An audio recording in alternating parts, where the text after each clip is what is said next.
ನಮಸ್ಕಾರ. ನೀವು ನೋಡ್ತಾ ಇದ್ದೀರಾ ಫ್ರೀಡಂ 19 ನ್ಯೂಸ್ ಚಾನೆಲ್. ನಿಖರ ಮತ್ತು ಪರಿಶೀಲಿತ ನಿರಂತರ ಸುದ್ದಿಗಳನ್ನ ಜವಾಬ್ದಾರಿಯುತವಾಗಿ ತಲುಪಿಸುವಂತ ವಿಶ್ವಾಸಾರ್ಹ ಸುದ್ದಿ ವೇದಿಕೆ ಫ್ರೀಡಂ 19 ನ್ಯೂಸ್ ಚಾನೆಲ್ಗೆ ತಮಗೆಲ್ಲರಿಗೂ ಆತ್ಮೀಯವಾದಂತಹ ಸ್ವಾಗತ. ಬನ್ನಿ ಇವತ್ತಿನ ಸುದ್ದಿಗಳನ್ನ ನೋಡೋಣ. ಹೈಕೋರ್ಟ್ ಆದೇಶಕ್ಕೆ ಸುಪ್ರೀಂ ಕೋರ್ಟ್ ತಡೆಯಾಜ್ಞೆ. ಸುಬ್ಬಾರೆಡ್ಡಿ ಶಾಸಕ ಸ್ಥಾನಕ್ಕೆ ಮರುಜೀವ. ಬಾಗೇಪಲ್ಲಿಯ ಶಾಸಕ ಎಸ್ಎನ್ ಸುಬ್ಬಾರೆಡ್ಡಿ ಆಯ್ಕೆ ಅಸಿಂಧುಗೊಳಿಸಿದ್ದ ಕರ್ನಾಟಕ ಹೈಕೋರ್ಟ್ ತೀರ್ಪಿಗೆ ಸುಪ್ರೀಂ ಕೋರ್ಟ್ ತಡೆಯಾಜ್ಞೆ ನೀಡಿದೆ.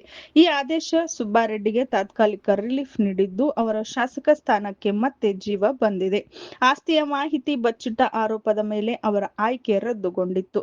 ಸುಪ್ರೀಂ ಕೋರ್ಟ್ ಮುನಿರಾಜುಗೆ ಆಕ್ಷೇಪಣೆ ಸಲ್ಲಿಸಲು 6 ವಾರಗಳ ಕಾಲಾವಕಾಶವನ್ನು ನೀಡಿದ್ದು, ಸೆಪ್ಟೆಂಬರ್ನಲ್ಲಿ ಮುಂದಿನ ವಿಚಾರಣೆ ನಡೆಯಲಿದೆ.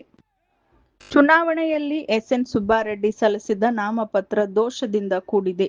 ಆಸ್ತಿಯ ಮಾಹಿತಿ ಮುಚ್ಚಿಟ್ಟು ಅವರ ಸುಳ್ಳು ಪ್ರಮಾಣ ಪತ್ರವನ್ನ ಸಲ್ಲಿಸಿದ್ದಾರೆ. ಹೀಗಾಗಿ ಅವರ ಆಯ್ಕೆಯನ್ನ ಅಸಿಂಧುಗೊಳಿಸಬೇಕು ಎಂದು ಬಿಜೆಪಿಯ ಪರಾಜಿತ ಅಭ್ಯರ್ಥಿ ಮುನಿರಾಜು ಕೋರ್ಟ್ ಮೆಟ್ಟಿಲೇರಿದ್ದರು.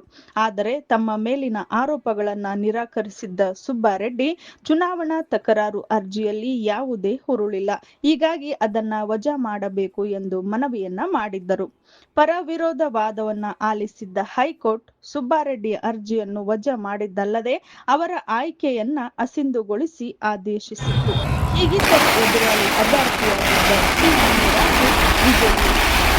ಸುಪ್ರೀಂ ಕೋರ್ಟ್ ಆದೇಶ ಹೊರಬೀಳುತ್ತಿದ್ದಂತೆಯೇ ಬಾಗೇಪಲ್ಲಿ ಪಟ್ಟಣದಲ್ಲಿರುವ ಎಸ್ಎನ್ ಸುಬ್ಬಾರೆಡ್ಡಿ ಚಾರಿಟೇಬಲ್ ಕಚೇರಿಯ ಮುಂಭಾಗ ಕಾಂಗ್ರೆಸ್ ಕಾರ್ಯಕರ್ತರು ಹಾಗೂ ಅಭಿಮಾನಿಗಳು, ಮುಖಂಡರು ಪಟಾಕಿಯನ್ನ ಹಚ್ಚಿ ಸಂಭ್ರಮಿಸಿದರು.